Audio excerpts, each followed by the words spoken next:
ముఖ్యమంత్రి నారా చంద్రబాబు నాయుడు కందుకూరు పర్యటన విజయవంతం చేసేందుకు అన్ని శాఖల అధికారులు సమన్వయంతో బాధ్యతగా పనిచేయాలని రాష్ట్ర దేవాదాయ శాఖ మంత్రి ఆనం రామనారెడ్డి సూచించారు. కందుకూరు సబ్ కలెక్టర్ కార్యాలయంలో కందుకూరు శాసనసభ్యులు ఇంటూరు నాగేశ్వరరావు, ఒంగోలు శాసనసభ్యులు దామర్చర్ల జనార్దన్, జిల్లా collector Anand, SP Krishnakanth, joint collector Karthik, sub collector Shri పూజతో కలిసి అధికారులతో మంత్రి సమీక్ష సమావేశం నిర్వహించారు. ఈ సందర్భంగా మంత్రి మాట్లాడుతూ ప్రధానమంత్రి నరేంద్ర మోడీ రాష్ట్రంలో ముఖ్యమంత్రి చంద్రబాబు నాయుడు స్వచ్ఛ భారత్, స్వచ్ఛ ఆంధ్ర కార్యక్రమాలను అత్యంత ప్రాధాన్యత ఇస్తున్నారని చెప్పారు.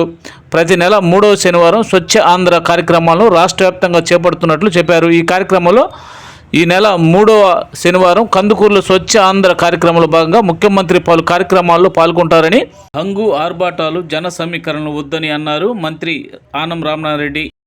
ప్రతి నెల 3వ శనివారాన్ని స్వచ్ఛాంధ్ర దినంగా గౌరవ ముఖ్యమంత్రి గారు ఆంధ్రప్రదేశ్ రాష్ట్రంలో నిర్ణయించడం జరిగింది. అందులో భాగమే నెల్లూరు జిల్లాలోని కందుకూరు పట్టణానికి గౌరవ ముఖ్యమంత్రి గారు చంద్రబాబు నాయుడు గారు రేపు ఉదయం 10:30-12 గంటల లోపల వారు ఇక్కడికి వస్తారు.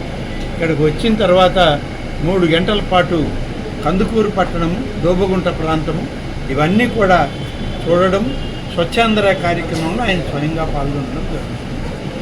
ఈ ప్రాంతానికి వచ్చేటువంటి సమయంలో కందుకూరు నియోజకవర్గం కానీ, కందుకూరు పట్టణంలో కానీ ఏ రకమైనటువంటి అభివృద్ధి అవసరమవుతుంది, స్వచ్ఛాంధ్ర కార్యక్రమం ఎలా నిర్వహిస్తున్నారనే దాని మీద వారు ఒక చిన్న సమీక్ష స్థానికులతోటి, గౌరవ శాసనసభ్యులు, పార్లమెంట్ సభ్యులు, జిల్లా కలెక్టర్, ఇతర అధికార యంత్రాంగంతో నిర్వహిస్తారు.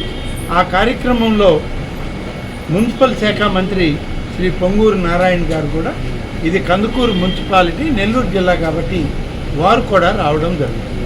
వీటన్నిటినీ ముందుగా సమీక్షించడానికి సోదరు శాసనసభ్యులతోటి కలిసి, అలాగే ఒంగోలు శాసనసభ్యులు జనార్దన్ గారు, మేము అందరం కలిసి చూస్తూ జిల్లా కలెక్టర్ గారికి, ఇతర జిల్లా అధికారులందరికీ సూచనలు ఇచ్చి రేపటి కార్యక్రమాన్ని విజయవంతం చేయడానికి కావాల్సిన సూచనలు, సహకారం ఇవ్వడానికి మేమందరం కూడా ఇక్కడికి చూసాం. ఇప్పటికే స్థానిక స్థలాలన్నీ చూసాం.